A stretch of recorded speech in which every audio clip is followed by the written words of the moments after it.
Vamos a ir un poquito rápido porque es una presentación un poco larga. Vamos a tener un intermedio, ¿no? Yo quería utilizar en primer lugar lo que son los datos que aparece en la encuesta nacional de familia del Instituto Nacional de Estadística, que tiene un capítulo que habla de la desnutrición, anemia y el consumo de hierro. Todos estos acápites de la vida de las personas están en un conjunto, en un paquete, al cual nos voy a referir en una de las transparencias que voy a presentar. Pero veamos cómo es la foto de la anemia en el Perú desde el Instituto Nacional de Estadística. Si ustedes ven, desde el 2009 hasta el 2023, realmente la variación no ha sido grande. 7 puntos en 14 años. Y lógico, presenta una variación en la muestra tomada del año 22 al 23 de 0,7 puntos porcentuales, lo cual realmente no es una gran cosa, ¿no? Se elevó, sí, pues, ¿no? Se elevó. Pero realmente si nos olvidamos de los años pandémicos, que son el año 20 y 21 y el 19, que sí está bajando, los años anteriores todos están con esa cifra. 43,5, 43,6, 43,5, 46,8, 46,4. Entonces, vemos que probablemente la estrategia única de administración de sulfato ferroso o cualquiera de sus otras presentaciones de hierro probablemente no es la que está dando el resultado que pensamos, ¿no? Aquí tenemos la variación entre lo que es la zona urbana y la zona rural. Los gráficos son de la ENDES, de la Encuesta Demográfica de Salud Familiar, del INEI, son copia exacta, no son manipulados por quien les está presentando. Y ahí vemos cómo la parte rural y urbana se diferencian, pero tampoco no es en una gran cosa. La parte urbana está debajo y la parte rural encima. Ni siquiera en la simbología gráfica se representan.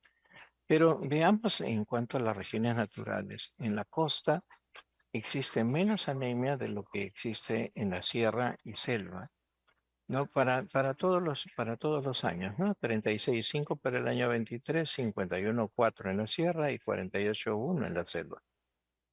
La selva tiene una condición natural especial que es la circulación de parásitos y que ayuda tremendamente a que la anemia persista, ¿no? Aquí tenemos las variaciones porcentuales, ya con una nueva escala de mayor a menor, donde Puno lidera los puntos de anemia y ha crecido 3,2% comparado de los años 22, el año anterior, al año 23. Y ahí tenemos una escala. Pero las variaciones, como ustedes se dan cuenta, no son significativas, ¿no? Son variaciones muy pequeñas. Tacna es el que mejor se encuentra en todo el país con 33,7% de anemia en los niños de 6 a 3 años, que es fruto de nuestro análisis o de nuestra observación.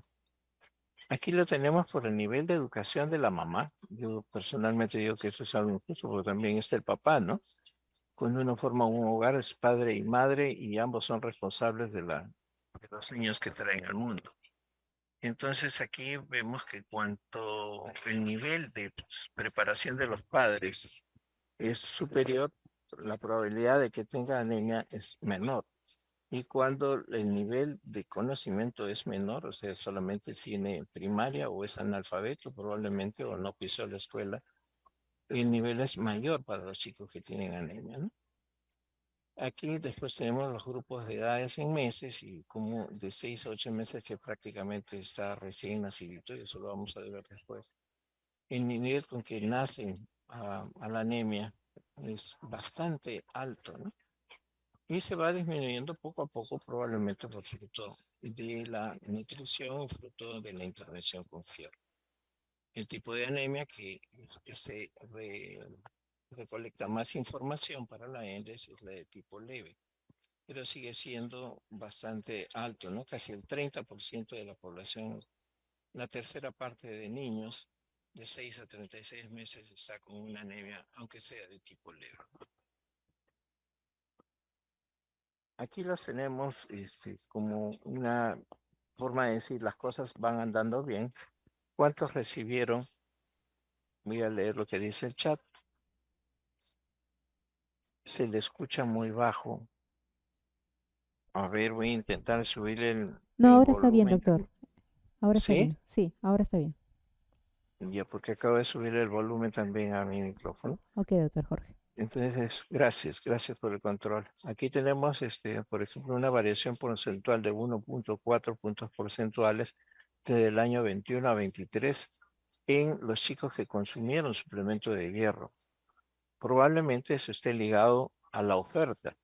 Pero, ¿qué significa la oferta? O sea, la disponibilidad del medicamento en los establecimientos de salud. Pero también está ligado a un concepto que utilizamos que es la adherencia.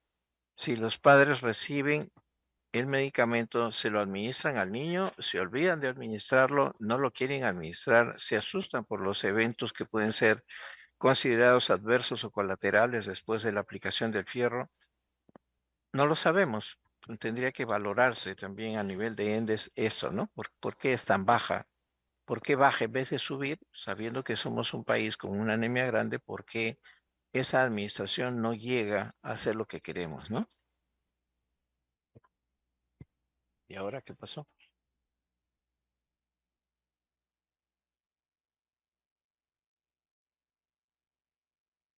Aquí tenemos el consumo del suplemento de fierro en los últimos 7 días. Y aquí vemos las poblaciones rurales y urbanas, que casi no tienen diferencia en cuanto a su adherencia, en cuanto al consumo de fierro que es administrado. Lo mismo es en costa, sierra y selva, ¿no? No hay una variación porcentual significativa para decir tenemos que intervenir en este lado con mayor incidencia. Si ustedes me ven con la boca tapada es porque estoy tratando de que entre la menor cantidad de ruido posible. Aquí tenemos la encuesta demográfica de salud familiar de los niños de 6 a 36 meses de edad, 3 años, que consumieron hierro y Apurímac lidera ese aumento del consumo, ¿no? Apurímac, Huancavelica, Ayacucho. Y Puno, que estaba liderando la anemia, pues está por ahí por abajo, ¿no? Está con 29,9, quiere decir que tiene problemas. Aquí está en el mouse, si ustedes me siguen, está casi con un 30% de no consumo del hierro.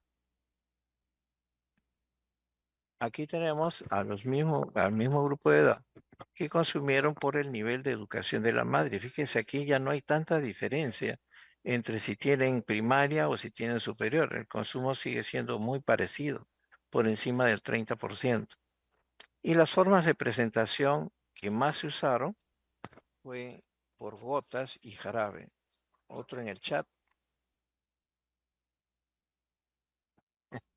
Buenas tardes, señor.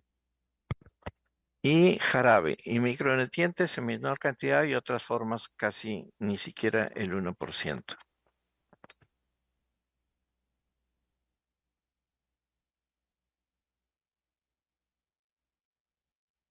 Aquí me voy a demorar un poco. Ustedes tienen todas, esta presentación se queda con ustedes, pero aparte de eso ustedes pueden acceder a ella a través de Google, ¿no? Cuando hablamos de todos esos problemas de anemia, de malnutrición o del dengue o de las bajas coberturas de vacunación, nos olvidamos de que no solamente es el sector salud, no solamente somos los profesionales de la salud, sino que hay otros factores que inciden. En este caso hablamos de la multicausalidad de la anemia infantil, pero también se les llaman las determinantes sociales de la salud.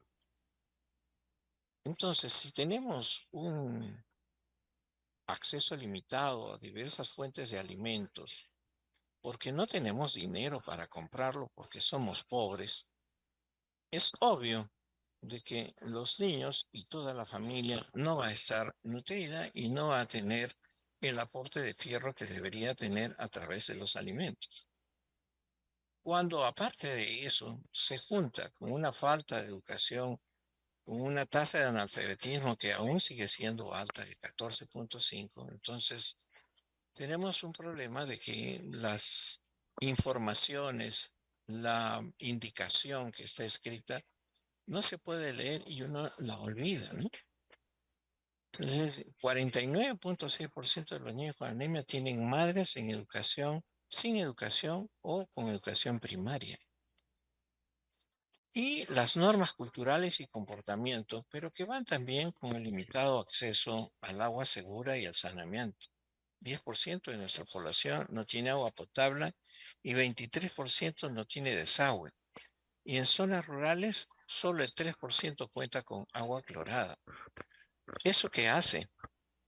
Eso hace de que las infecciones respiratorias agudas, que las enfermedades diarreicas agudas, sean periodos cíclicos que se repiten y se repiten y se repiten. Entonces va al centro de salud un padre o una madre a dar o presentar una consulta, recibe un medicamento, pero vuelve a su medio ambiente y su medio ambiente lo vuelve a infectar.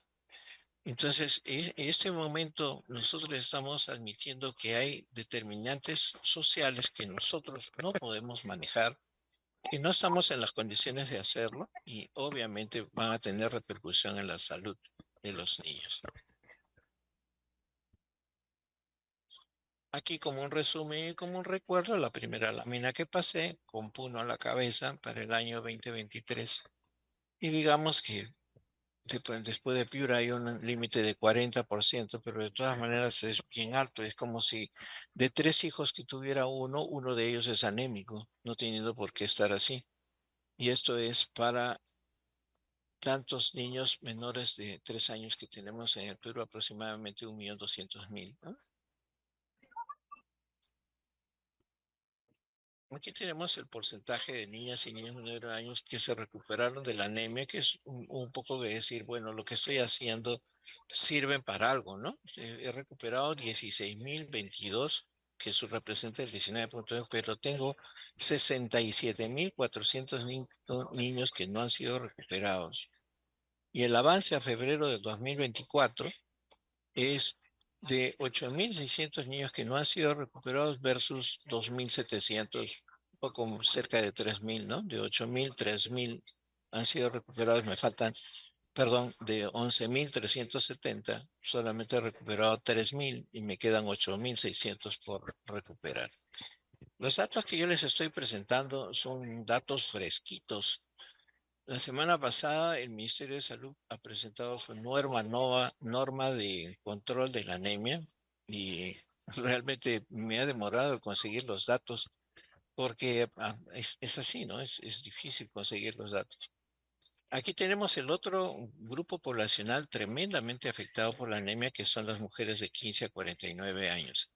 Es importante porque dentro de ellas están las gestantes, las que se encuentran lactando, y aquí para la calificación se pone como ninguna de las anteriores, ¿no? Pero la anemia afecta principalmente a gestantes y a mujeres que están lactando en cerca del 30%, como se muestra en el mapa de al lado, que la calificación ya está más clarita. Aunque las definiciones de color no nos ayudan, ¿no? Debería estar en 30% en rojo y el 10.5 en verde, ¿no? Pero se dan cuenta ustedes que Cajamarca es la única que está en clarito, ¿no? Pero el resto estamos todos parejos, incluyendo a Lima y Callao. Aquí tenemos a las gestantes con anemia. En el cuadro presentado aquí es una división administrativa que tiene el Ministerio de Salud, en donde la Lima metropolitana se la dividen en 4: Lima Centro, Lima Norte, Lima Sur. Falta ahí Lima Este, que debe estar por más abajo, debajo de Ica está. Hay alguien que tiene su micro prendido. Entonces, este es el porcentaje de gestantes con anemia para el 2023, 70% en Lima Centro. ¿Qué es Lima Centro? La Victoria, el Cercado de Lima, Breña, Pueblo Libre, el RIMAC. Como para que tengan ustedes una idea de quiénes son los implicados, ¿no? Y vayamos al cuadro de gestantes con diagnóstico de anemia de las regiones. Aquí el número más alto es el del 70 de Lima, Lima Centro, que está representado al otro lado, y el número más bajo es Huánuco, que es el 11.8. Aquí tienen las cifras con un dosaje de hemoglobina para las gestantes con diagnóstico de anemia y el porcentaje representado luego en las barras horizontales. ¿Qué tipos de anemia se encuentran en los países en vía en desarrollo? La principal, que es la anemia ferropénica y carencial, ocurre por falta de ingreso de fierro, falta de una alimentación adecuada, de suplementación o finalmente de tratamiento. Es el 70% de las causas o de lo que justifica el diagnóstico de anemia en la población. Un 20 a 40% tiene una anemia inflamatoria que está más asociado con lavado de manos, agua segura, diagnóstico precoz y falta de vacunación. Y finalmente, la anemia congénita, para que ustedes lo recuerden, generalmente descrita en personas de raza negra, que son estos famosos de la célula falciforme, células ovales o células esféricas, que en comparación de la célula normal no tienen la capacidad de llevar el fierro que es necesario para cada individuo. ¿Cuál es la importancia del fierro? Es el grupo, es el componente estructural del grupo hemo de la hemoglobina. Es el responsable de llevar el oxígeno a todas las partes del cuerpo. Pero ¿cuál será la más importante? Ya lo vamos a ver. También forma parte de la mioglobina, o sea, parte de la célula muscular, del citocromo, de las peroxidasas y catalasas, que son enzimas necesarias para la biosíntesis celular, y también interviene en la reproducción celular.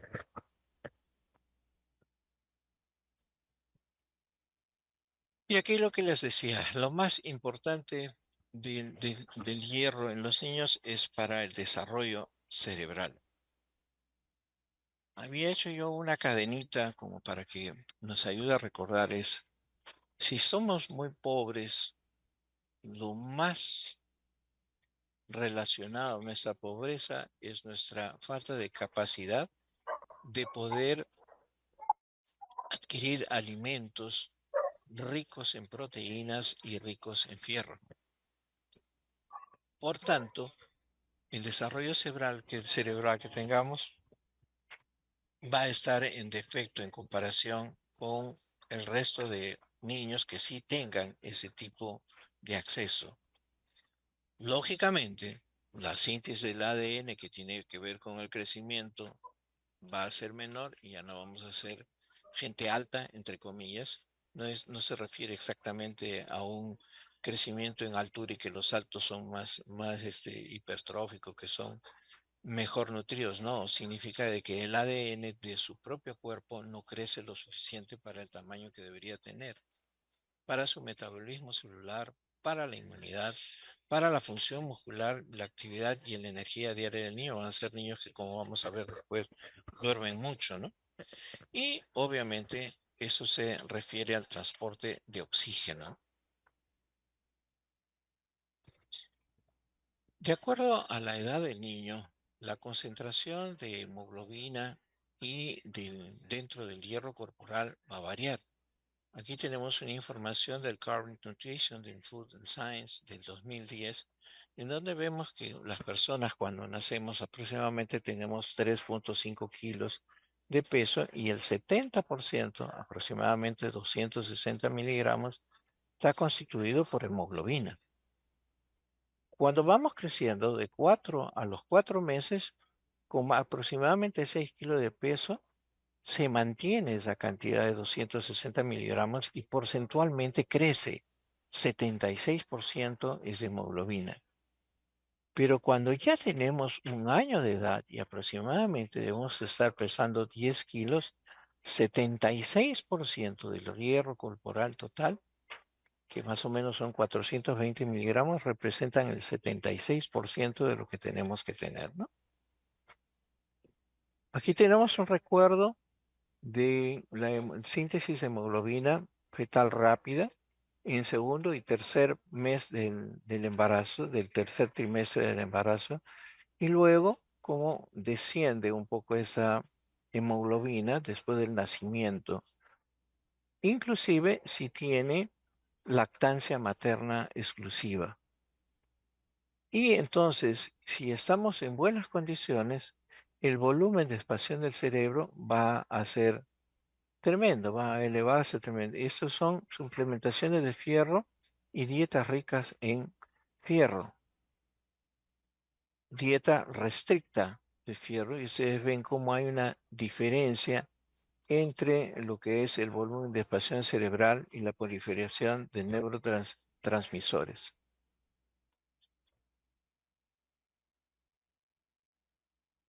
Aquí más o menos lo mismo, y cómo se relacionan el hierro materno y el hierro neonatal con las hemoglobinas en valores mínimo y máximo, tanto de la madre como del niño, ¿no? De esto va a depender muchas de las interacciones neuronales que se presentan durante el desarrollo de los primeros 1000 días, que son los 3 años que se ha definido, ¿no? Aquí, nuevamente, cómo se va desarrollando. Esta es una información del año 2017 del Lancet, en donde vamos descubriendo cómo el fierro ayuda realmente a lo que es lo principal, que es la síntesis de neurotransmisores, ¿no? Y aquí su participación en la madurez de la neurona, ¿no? De la dendritogénesis, de la sinaptogénesis, o sea, la capacidad de unirse a otras neuronas, del desarrollo de nuevas neuronas, neurogénesis, y de la mielinización, o sea, de la captación de mielina para el correcto funcionamiento de la neurona.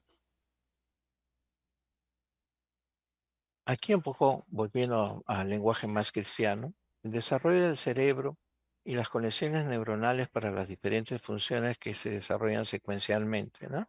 Aquí tenemos hasta antes del nacimiento, como todavía es abajo, y luego se va incrementando, ¿no? En lo que son el lenguaje, la visión y la audición, que empezó mucho antes, ¿no? En cuanto nacemos, vemos, no distinguimos colores, eso es cierto, pero sí vemos y escuchamos.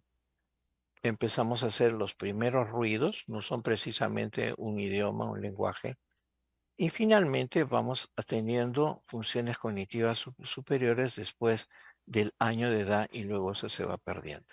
Hay una asociación tremenda con el hierro en cuanto a este desarrollo cerebral. Aquí lo vemos un poquito más detallado en lo que llamamos los 1000 días, que ustedes están viendo de los 12 y los 2 años, y cómo el desarrollo de la corteza prefrontal, de la corteza temporal y de la corteza sensoria y motora dependen de su asociación con el fierro y la mielinización de cada una de las dendritas.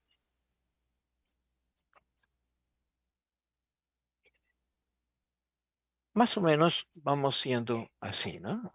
El cerebro y genes y proteínas desarrollan una interacción entre su neuroanatomía, la neuroquímica y el neurometabolismo. Para ello, necesita de la mielina, y va desarrollándose la conducción nerviosa, la visión, se desarrolla el hipocampo en el cerebro y hormonas importantes como la dopamina y la serotonina a través del ganglio basal, la prolactina y el líquido cefalorraquínico.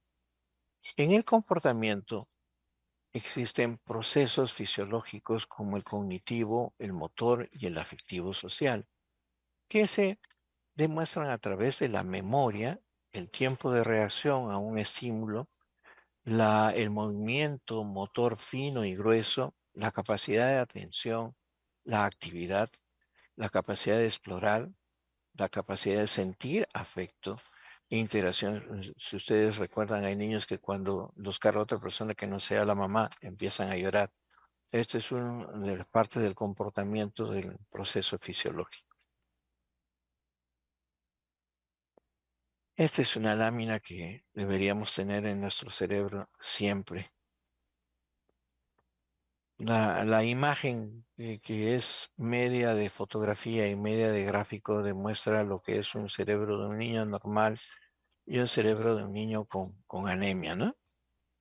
A las mismas edades, la cantidad de sinapsis que tiene que haber en las neuronas es de 10 millones por lo menos por minuto que se producen, porque luego va a haber una disminución de esa sinapsis progresivamente conforme vayamos siendo adultos, ¿no?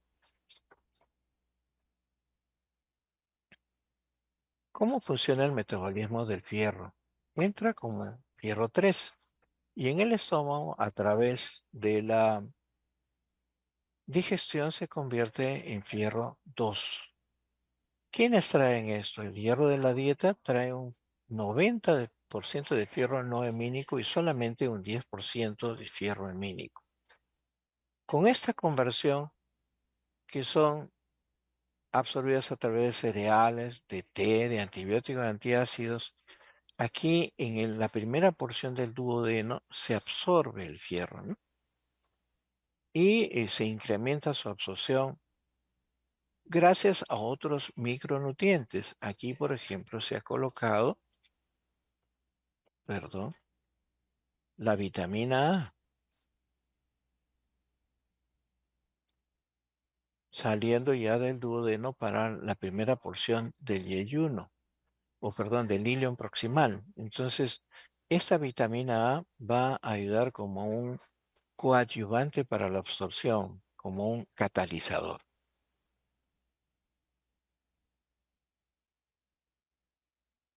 El hierro hémico, que va a ser la transformación en esto que es el vello intestinal, va a hacerlo a través de los lisosomas, donde la epsidina, que algunas veces va a ayudarnos a la mejor absorción del fierro, también puede comportarse como un bloqueador de la absorción del fierro. Y el fierro que se va a encontrar tanto en los macrófagos como en los hematíes.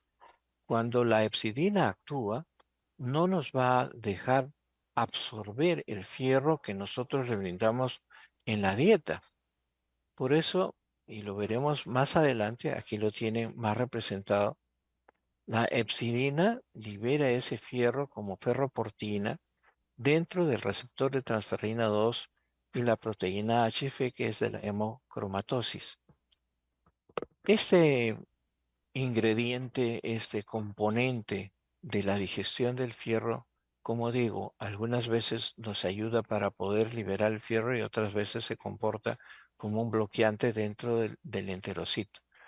Entonces, tenemos que tenerlo en cuenta porque de acuerdo a la cantidad de fierro que nosotros tengamos, la absorción de ella no va a subir más allá del 10%. Aquí en otro gráfico, cuando hay hipoxia, cómo está el estado de hierro, los depósitos de hierro en los hepatocitos y en el hierro sérico, y cuando se produce la inflamación, cómo se va liberando epsidina que de esta manera va a bloquear que el fierro salga o que entre también, ¿no? Tienen ahí las fuentes de información para que ustedes la puedan consultar. Y aquí tenemos el hierro de la dieta. Si nosotros ingerimos 10 a 20 miligramos por día, solamente vamos a absorber, como les dije, el 10%, 1 a 2 miligramos. De ellos se transforman en transferrina hasta 3 miligramos y va al músculo, al hígado, a los médula ósea, a los eritrocitos y vuelve otra vez a través de los macrófagos ya digeridos, haciendo una pérdida de 1 a 2 miligramos por día. O sea, lo que se absorbió se vuelve a perder. Mucho tiene que ver la calidad de fierro que nosotros podamos consumir. El hierro animal es el de más fácil absorción y el que realmente nos va a ayudar tremendamente. Cuando usamos sulfato ferroso o suero polimaltosado, la absorción de este tipo de fierro va a ser pobre. Por eso los tratamientos demoran mínimo 6 meses y pueden concluir hasta un año después. Es un tratamiento con paciencia porque es una oferta de fierro que no es el usual dentro de la naturaleza. ¿Cuál es el aporte de fierro en la dieta de un niño? En el enterocito se va en el 30% de alimentos y el 70% se va en el reciclaje de macrófagos. Por lo contrario, en el adulto, que ya está mayorcito, solamente es el 5% es absorbido de los alimentos y el 95% se va a los macrófagos. Prácticamente se va a eliminar en gran cantidad.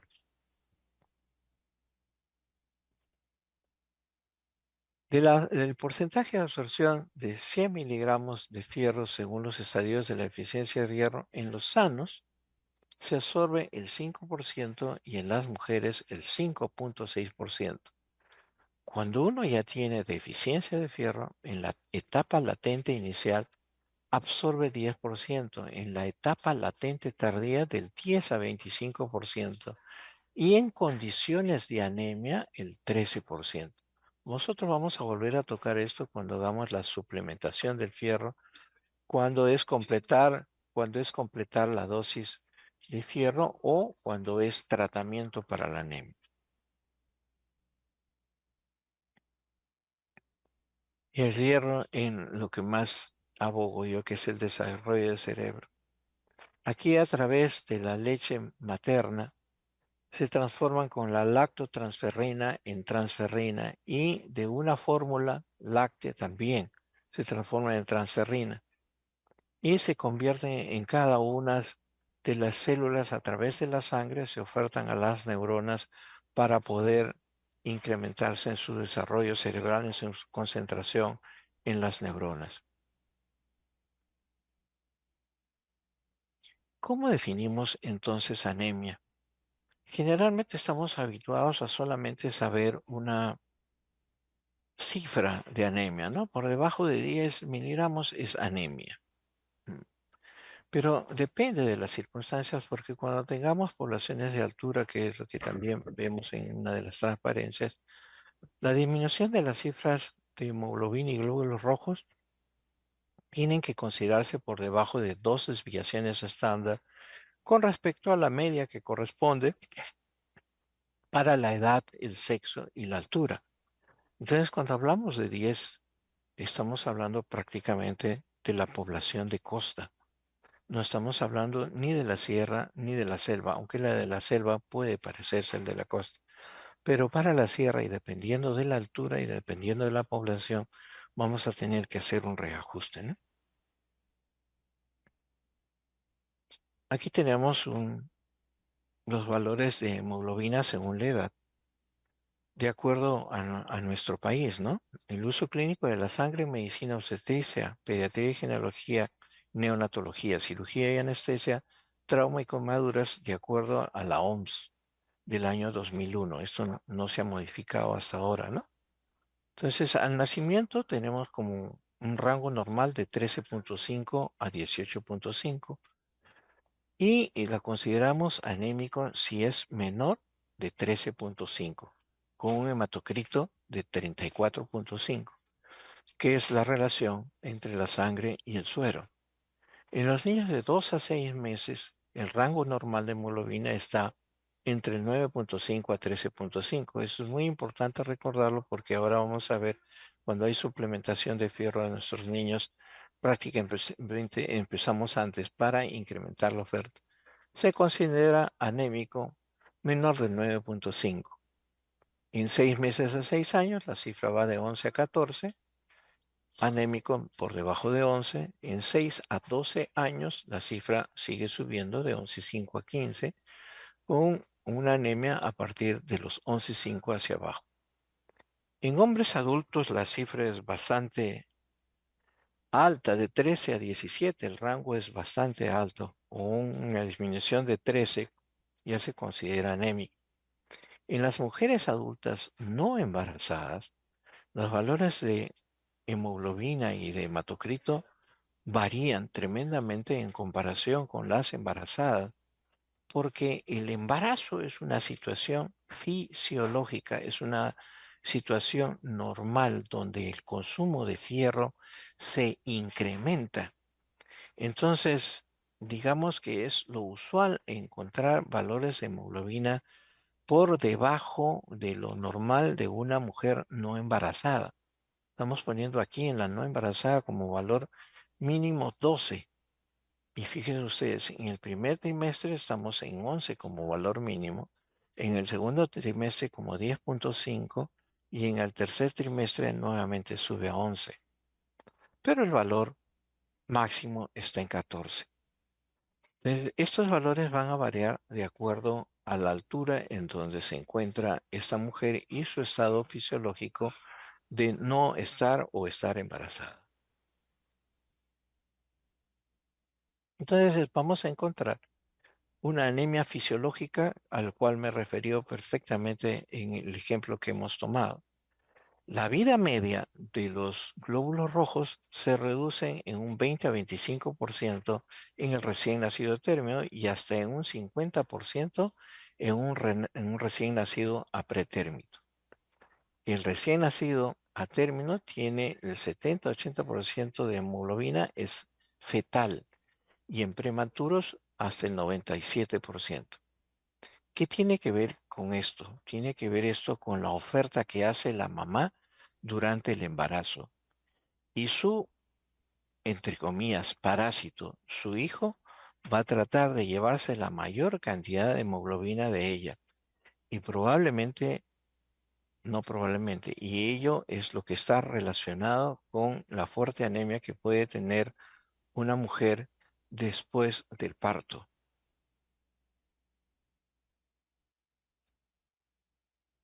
Tenemos tablitas para corregir la hemoglobina y aquí tenemos ya hecha la tablita. Entre 1000 y 1041 metros, el factor de ajuste es 0.1, lo más alto de 3008, 3081 el factor es 1.9 de corrección. O sea que si aquí tenemos 10, por ejemplo, estábamos en 11, 11 menos 1.9, 10.1, ¿no? Entonces que puede ser considerado como normal en esa edad para las alturas que estamos mencionando. Aquí hay más alturas, mucho más altas, hasta 5000 metros, ¿no? Esto es de una norma antigua del ministerio, pero sigue vigente, eso no ha cambiado.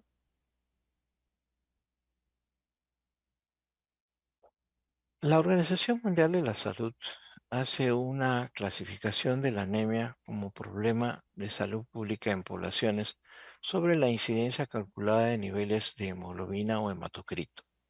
Aquí tenemos la tabla. Y ustedes verán ahí que nosotros estamos calificados como moderados. Quiere decir que tenemos entre 20 a 39.9% de prevalencia de la anemia. Pero digamos de que vamos casi en comparación con países del África, con la India, algunos países de el Golfo Pérsico o de Guinea. Pero deberíamos tener un mejor nivel de hemoglobina, dado de que realmente nosotros contamos con recursos naturales para tener una buena nutrición. Como dijimos en la primera presentación, en la primera transparencia que presentamos, hay un factor cultural también en nuestra gente, que por ejemplo, cría cuyes, pero en vez de consumir los cuyes que produce, o las gallinas, las aves de corral que produce, en vez de consumirlos, agarran y los venden para poder comprar arroz y fideos u otros ingredientes de la cocina, cuando realmente tienen la mano de obra en sus manos y podrían transformar la parte nutricional de sus familias, ¿no? ¿Cuáles son los factores de riesgo para la anemia infantil? Y con esto vamos a hacer un descanso para entrar en la segunda parte en donde ya hablamos del diagnóstico y las condiciones que nos muestra la nueva norma técnica de salud. Muchas gracias, doctor Jorge. Vamos a ver las consultas. Si hay preguntas, pueden hacerlas A a ver, través.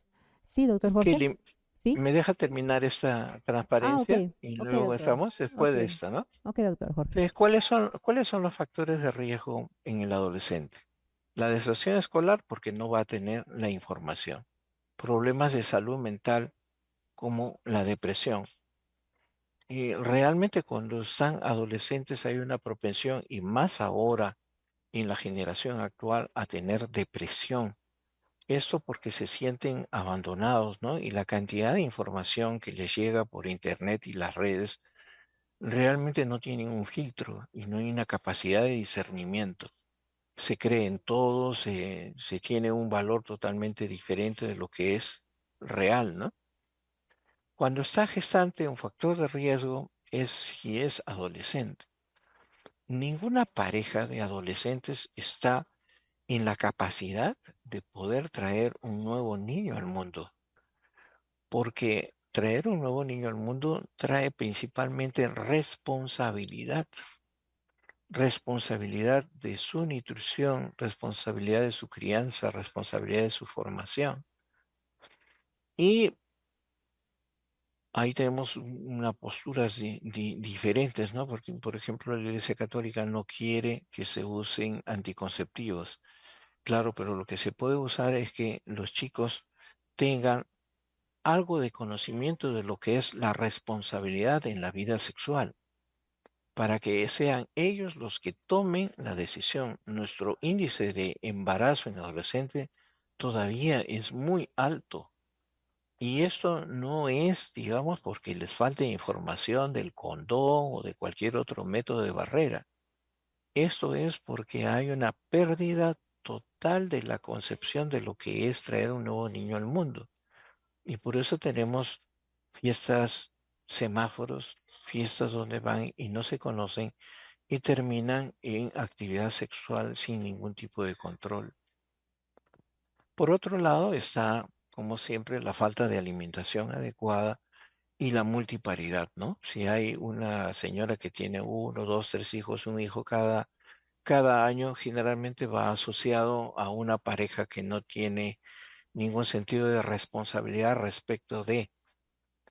Y eso se da cuando el alcohol es parte del hogar, ¿no? Ese factor de riesgo de la multiparidad es existente. Otros factores de riesgo ya en el recién nacido es la prematuridad, el bajo peso al nacer y el parto por cesárea, que prácticamente van de la mano. Casi todos los niños por cesárea tienen bajo peso al nacer, si no hay una respuesta inmediata de los pechos de la mamá para poder alimentar al niño, empiezan con la fórmula, se acostumbran a la fórmula y la fórmula sigue ganando en la venta de polvos sucedáneos, ¿no? Y finalmente, desde los 4 hasta los 3 años de edad, la alimentación inadecuada. Y hace poco estuve en una reunión de médicos odontólogos que hablaban sobre la oferta de azúcar que había en el mercado para los niños, ¿no? Y que eso causaba problemas en la dentición de los niños. Entonces, les hice una pregunta que también es válida para ustedes. Si ustedes ya son mamás o papás y han celebrado el primer año de vida de su hijo, ¿qué cosa han utilizado en la fiesta del primer año? El 98% de la sala dijo que había utilizado caramelos, chicha, otro tipo de golosinas. Y obviamente la oferta de azúcar se hizo ahí evidente. Entonces, esto es una alimentación inadecuada totalmente.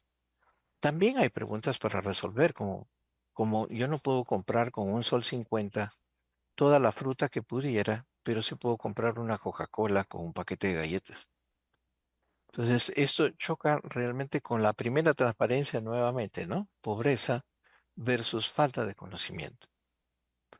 La enfermedad diarreica aguda y la infección respiratoria aguda van de la mano. Ambas son causadas en 90% de veces por virus, pero los padres creen que es bacteria y se hacen puente con el servicio de salud y se van directamente a la farmacia porque la farmacia les da medicamento, generalmente antibiótico, que es inútil, porque el antibiótico no va a hacer nada con el virus.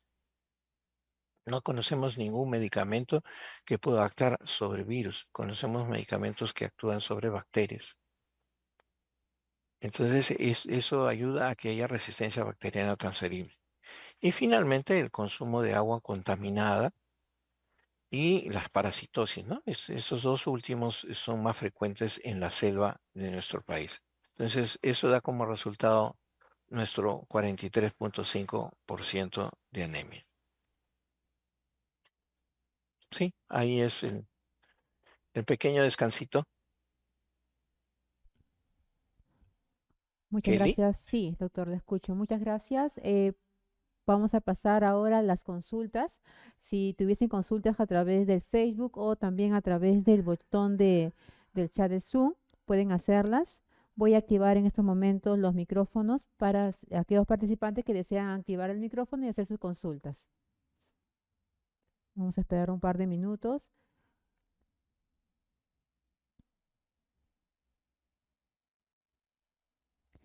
Comentarles también que les motivamos a que ustedes puedan ingresar también en la página de Asís Especialización. Tenemos grandes cursos que se van a desarrollar prontamente, así como programas de profesional profesional, así como el programa de CRED que estamos desarrollando en estos momentos. El licenciado Edwin Villamares, doctor Jorge, nos pregunta, ¿la norma 213 ha cambiado los valores normales de hemoglobina? Según su experiencia, ¿es correcta los nuevos valores? la norma 213 es la que vamos a tocar en la segunda parte de nuestra exposición. La vamos a ver más detenidamente. Te ruego, Edwin, que esperes ese momento para que podamos verlo. Y lo que se está tratando no es de hacer modificación de los valores de hemoglobina, sino adecuaciones para las alturas donde viven las poblaciones. O sea, no es que en mi experiencia tenga que ser correcto un nuevo valor, sino en qué parámetros se basa, ¿no? Muchas gracias, doctor. También tenemos otra consulta de la licenciada Cristina, Cristina Beatriz. Buenas tardes, doctor. ¿Cuánto es el porcentaje de absorción de hierro si se consume 10 a 20 miligramos de hierro y cómo el parto por cesárea influye en la anemia? ¿Podría explicarnos, por favor? la primera parte de la pregunta, y ya la contestamos durante la presentación, es solamente el 10%. Si consumes de 10 a 20 miligramos de hierro, solamente vamos a absorber de 1 a 2 miligramos. Y el parto por cesárea influye en la anemia por la pérdida de sangre y también ustedes recuerdan que hay el corte tardío del cordón. Eso no se está dando en una cesárea. Entonces, el bebé nace con menos sangre de lo que puede tener. Espero haber contestado. Ok. A una consulta. En la zona sierra los ajustes serán los mismos. Ahora lo vamos a ver, claro que sí. O sea, lo que he presentado es una tabla por altura. No es por zona de sierra o de selva, es por altura. La tabla está contenida en la presentación en la primera parte. Beatriz nos dice que quedó claro. Gracias, Beatriz. Gracias, Irene. Doctor, una consulta. Dímelo. Buenas tardes. Bueno, de diversas formas, a veces las madres también buscan información desde que son gestantes nomás, ¿no? Bueno, antes de ser madres, mejor dicho. Y comentan, ¿no? Que en algún momento ellas prefieren a veces la cesárea, que ahora es bastante promovida, ¿no? Y les dicen que, por ejemplo, es más aséptico, que no hay riesgo del sufrimiento fetal y etcétera. Entonces, incluso cuando no ameritan, digamos, o sea, no hay ningún factor para que sea cesárea, la mandan a cesárea, ¿no? Y ahora que usted comenta que la cesárea es uno de los condiciones que hacen que los niños tengan anemia, entonces son algunas cosillas que nos llegan a los consultorios cuando las gestantes eh, vienen a las vacunas que les corresponden como gestante y te van comentando ello, ¿no? Entonces, usted ahorita lo mencionaba que era por la pérdida de sangre. Entonces, el bebé ya no aprovecha del cordón umbilical. ¿Eso quiere decir, doctor? Sí, te escucho. ¿Me llegó a escuchar todo lo que dije? Totalmente. Ah, ya. Jimena, ¿no? Jimena, ¿no? Sí, doctor, sí. Hoy en día Sí. buscan información. Eso está. Bueno, tú has hecho una crítica a la razón pura, Jimena. Como bien sabes, en nuestro país hay una epidemia de cesáreas que son totalmente innecesarias y que obedecen a otros criterios que no debería ser yo el comentador adecuado para eso, pero entendemos todos cuáles son. Las indicaciones de la cesárea son específicas, no tiene por qué cambiarse. Sufrimiento fetal es una de ellas. El sufrimiento fetal es lo que indica una cesárea, pero no al revés, no que hay que hacer cesárea para evitar el sufrimiento fetal. Y el sufrimiento fetal produce generalmente por falta de control de la gestación, porque un sufrimiento fetal no llega de emergencia, de urgencia, no es que se presente de día para mañana, sino que se va acomodando el bebé y uno puede hacer un seguimiento del mismo. Recuérdese que en el control de parto, las 4 últimas semanas es por lo menos una vez a la semana y la última semana es una vez por día. Entonces no son condiciones de que se tengan que tener como una emergencia, ¿no? Salvo pues que nuestra mamá venga de la altura, que no sepa nada, la señora es quechua hablante y no habla castellano, no fue explicada nunca por ninguna persona acerca de esto, ¿no? Pero siempre yo digo, el embarazo es una situación fisiológica en la que las mujeres y los hombres deberían aprender desde la escuela, ¿no es cierto? Un agricultor sabe de cuándo tiene su vaca que ordeñarla, cuándo tiene que dejar que se reproduzca, de sus caballos, de sus chanchos, de la misma manera. ¿Qué mayor razón hace para que nosotros los seres humanos planifiquemos ese embarazo, planifiquemos esa venida? O sea, si no se planificó el embarazo, tenemos 9 meses para verlo. Entonces, cada vez ese argumento de que la cesárea es algo que es absolutamente necesario se cae por sí solo, que no sea una justificación económica. No quería decirlo, pero al final lo dije, pero es eso. Entonces, si existe esa condición, tiene que estar escrita y el responsable de escribir esa condición es mi colega, el médico. No es una cuestión de que la usuaria, el paciente, decide. Yo siempre tengo la costumbre de hacer analogías, ¿no? Es decir, ¿cuántos ganaderos harán que sus vacas tengan sus becerros por cesárea? Imagínense ustedes una raza Holstein, ¿no? Y ahí el ganadero tiene una inversión muy grande de dinero. ¿Y ustedes creen que esté pensando en hacerle una cesárea a su res? Yo estoy casi seguro que no, que el parto va a ser totalmente normal y solamente si el veterinario lo recomienda, solamente en ese caso va a proceder a una cesárea del animal. ¿Se dan cuenta que ustedes en el paralelo no funciona? ¿Por qué una usuaria sí puede decidir? El mejor modo de traer seres humanos al mundo es por el parto natural. Esa elección existe porque hay otros intereses de por medio. Espero haber contestado su pregunta lo más claro que puedo, ¿no?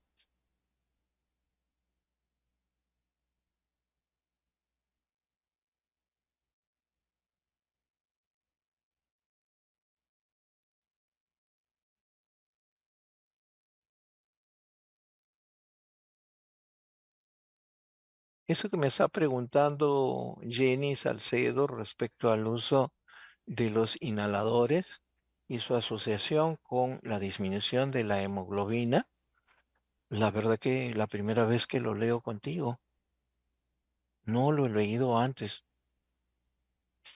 no lo he leído. Los inhaladores que no sean corticoides, la mayoría de inhaladores son totalmente inofensivos. Lo que tienen es un mal marketing, ¿no? Es que me voy a acostumbrar al inhalador. Le digo que hasta mi esposa tiene el mismo concepto, y mi esposa es enfermera. Y no quiere usar el inhalador y está tose, que tose y tiene una alergia. El siguiente paso para la alergia es corticoide y el corticoide es peor porque Si es oral, va a causar acidez. Y si es inyectable, va a causar disminución del sistema inmunitario, la respuesta del sistema inmunitario. Voy a investigar lo que tú me estás preguntando. A las iras recurrentes. ¿Qué es una ira recurrente? Las iras recurrentes son infecciones respiratorias agudas que generalmente afectan las vías respiratorias bajas. 90 a 95% de esas infecciones respiratorias agudas son causadas por virus. Y en el caso de los virus, lo que tenemos, nuestra mejor arma es el paracetamol. No les gusta a mucha gente, no les gusta que el médico me fui y me cobró 500 soles y solo me dio paracetamol. Bueno, no tenías por qué haberle pagado 500 soles, pero lo mejor es el paracetamol, que dice, buenas tardes, influyen las iras o EDAs en los valores de la hemoglobina. En el caso de EDA, tal vez, si eres una EDA crónica, puede hacer de que, como les había mencionado, la hepcidina actúe y no deje la absorción de fierro y entonces el valor del fierro puede bajar, pero no es lo usual. Como les estaba diciendo, la mayoría de infecciones de este tipo son causadas por virus. El organismo a través del sistema inmunitario se regula solo. Por eso es que no es conveniente el uso de corticoides, dexametasona, betametasona y qué sé yo, todos los con ONA, no sirve usarlos porque van a hacer que el sistema inmunitario se deprima y no va a poder haber una correcta reacción. No es el momento tampoco para darles este sulfato ferroso o suero polimaltosado. No es el momento porque justamente están pasando por una infección. Hay que dejar que pase la infección y volvemos con el tratamiento. Emily, Jenny, Doctor, disculpe, ¿puedo participar? Está lindo. Será. no te escucho. Doctor, ¿qué tanto hay de cierto? Yo tenía un caso de un paciente con anemia, bueno, varios, ¿no? Que realmente llegan a no salir del diagnóstico.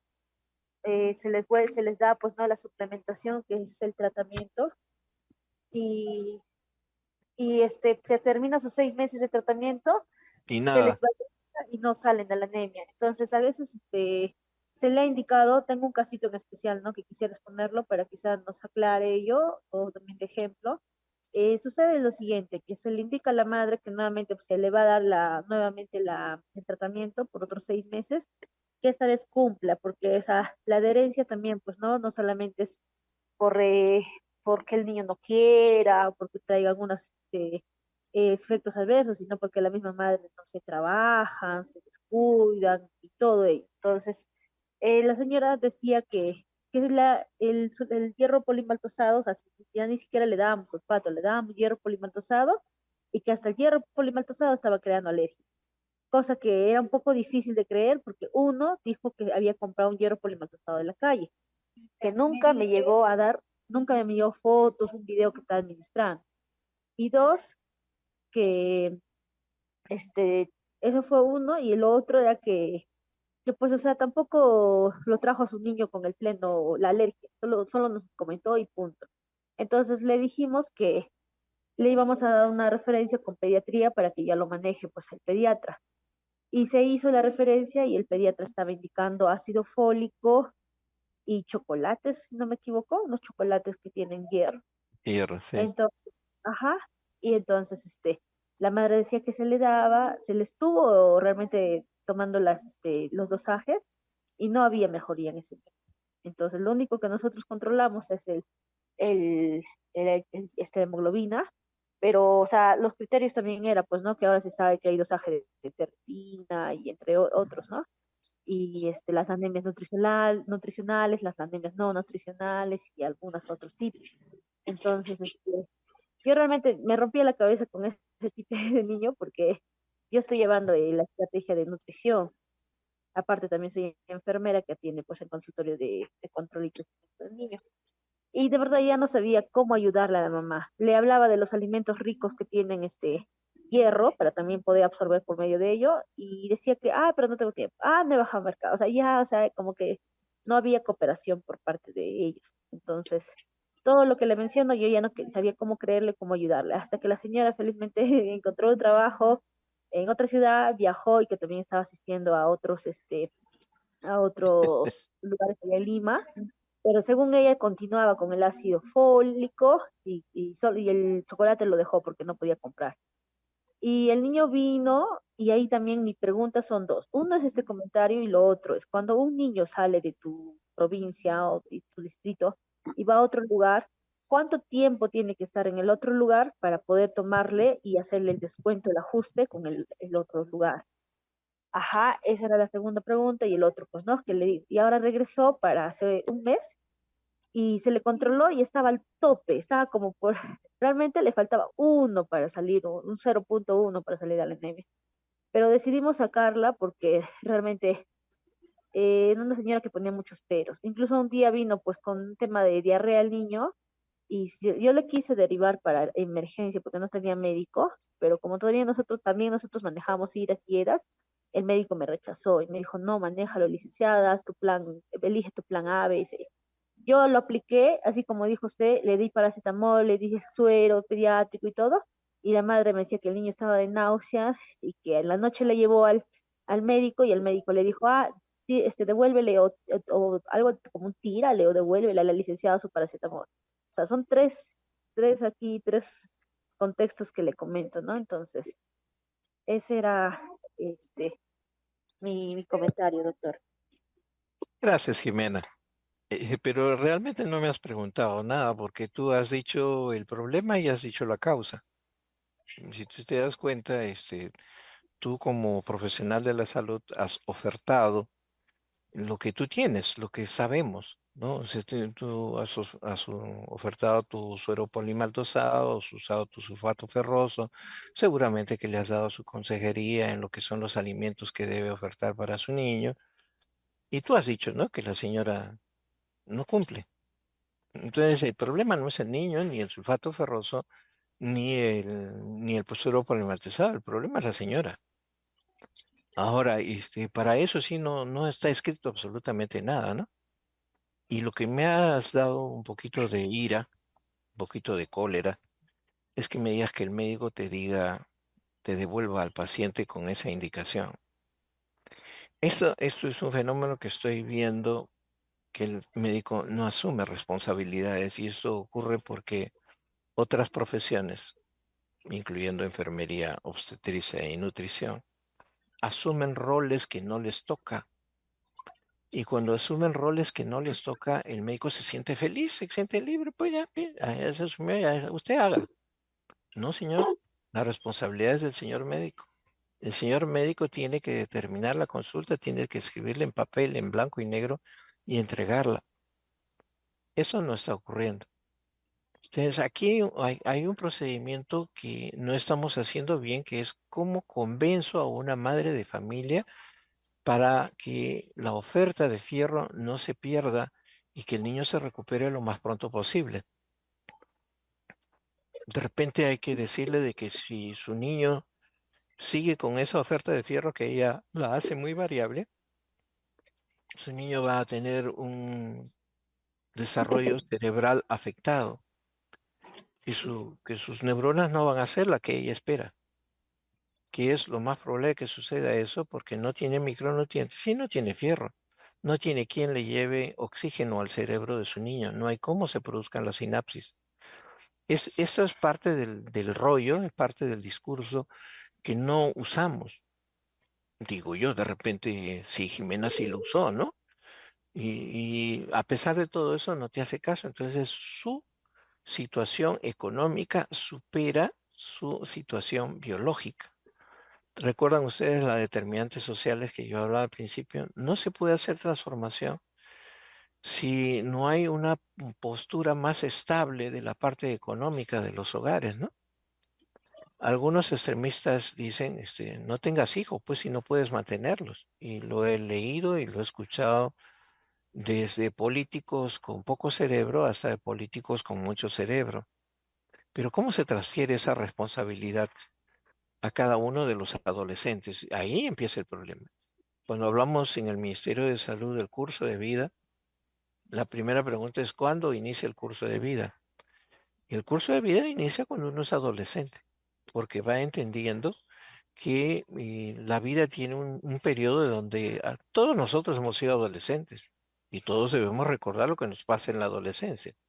Las hormonas se alborotan y entonces eso de que usa un condón que hace 20 años era necesario que el Ministerio de Salud lo diga, hoy no es necesario que el Ministerio de Salud lo diga, está en todo sitio. Yo recuerdo que cuando era niño, hace mucho, en el adolescente, perdón, en el mercado, en el parque universitario, había comerciantes ambulantes que vendían condones ocultos.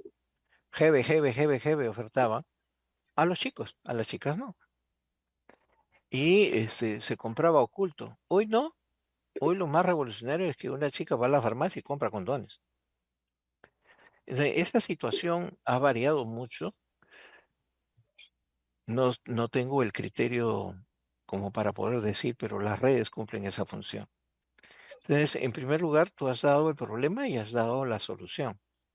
Pero la solución es conversar con la mamá detenidamente y hacer consejería. Esa señora habría que hacerle visita domiciliaria para saber exactamente en qué situación está viviendo. Es como en el ejemplo inicial yo decía, si tengo un cuadro con diarrea, le curo la diarrea y lo vuelvo a su casa donde no tiene agua, no tiene desagüe, entonces para qué lo curé? Otra vez va a volver con el mismo problema. Es lo que te está pasando a ti, Jimena, con esa niña, ¿no? Bueno, creo que es un comentario de que todos aprendemos mucho. Lo otro que quisiera que me quede claro, es qué tiempo tiene que estar una persona para Ah, sí, descontarle sí, como sí. La vida es una sola, el tiempo es uno solo. ¿Qué quieres esperar a que la prueba de laboratorio sea para que tú empieces otra vez? No. Bajó del cerro, bajó de donde sea, inmediatamente su tratamiento. Ya después el laboratorio te dirá si estuviste en lo correcto o no, porque no hay fierro que se absorba por encima de 15. No hay. Se va a depurar. No hay eso. No, no tiene por qué haber discontinuidad en el tratamiento. No sé dónde nació ese concepto, pero ahora lo vamos a revisar también. No hay no, discontinuidad. no era un tema de descontinuidad, sino digamos que esté dentro de anemia. Y normalmente dentro de estos controles nosotros descontamos ciertos ajustes, ¿no? Hacemos Sí, ajustes. Entonces me refería, cuando digamos una mamá, mi caso, ¿ya? Yo tengo niños, yo trabajo en Oxapampa. Ahí es 1800 metros sobre el nivel del mar aproximadamente. no es Anteriormente nada. 0,6, ahora descontamos 1,1 según la nueva norma. Ya, ¿Ya? ahora la mamá, digamos, se lo lleva al niño, o sea, se muda, ¿no? A Lima. Y en Lima es menos el descuento o a otra ciudad donde es menos. Entonces, Aquí es, aquí yo está muy aplico, concentrado. ¿de qué mes yo aplico ya el otro descuento de la otra ciudad? Ajá, Mm, ¿A partir de qué mes que esté en Lima le descuentas lo que estuvo en Oxapampa? Así es la pregunta. sí, doctor, porque tengo varios casos parecidos. Ah, la verdad que no te puedo, no tengo respuesta para tu pregunta, Jimena. Te mentiría, pero déjame consultar aquí en el descanso y voy a tener la respuesta que tú quieres. Listo, doctor, gracias. ¿Por qué, Bien. Jimena?